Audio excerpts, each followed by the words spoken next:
নমস্কার বন্ধুরা, আমি বৈশাখী। আপনারা দেখছেন আমার চ্যানেল সবুজায়নের পথে।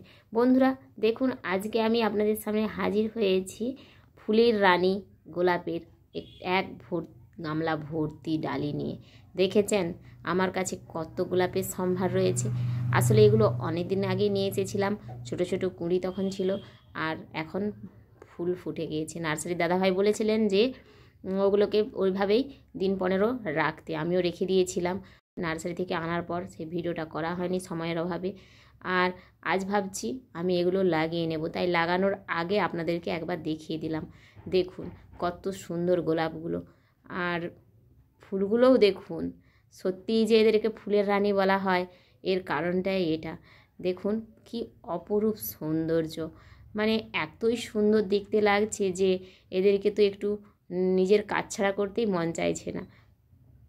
এরকম ফুল যদি আমাদের কাছে 2-4টে স্টকে থাকে তাহলে তো এই ফুলটা দেখেই মনে হয় সকাল থেকে সন্ধে আমাদের কেটে যায়। মানে এতই সুন্দর দেখুন, মানে দেখতে কি দারুণ লাগছে।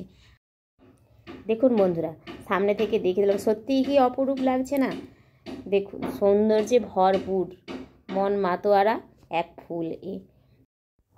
আজকের মতো আমার ভিডিওটি এখানেই শেষ করছি।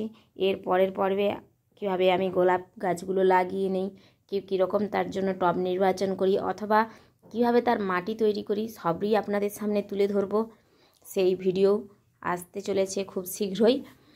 আর আমার ভিডিওটি যদি আপনাদের ভালো লেগে থাকে তাহলে কমেন্ট করে আমাকে অবশ্যই জানাবেন। আমার চ্যানেলটিকে সাবস্ক্রাইব করে আমার পাশে থাকবেন এবং ছোট্ট একটি লাইক দেবেন। অন্তত আজকের এই গোলাপের জন্য একটা লাইক তো পাওয়া যেতেই পারে।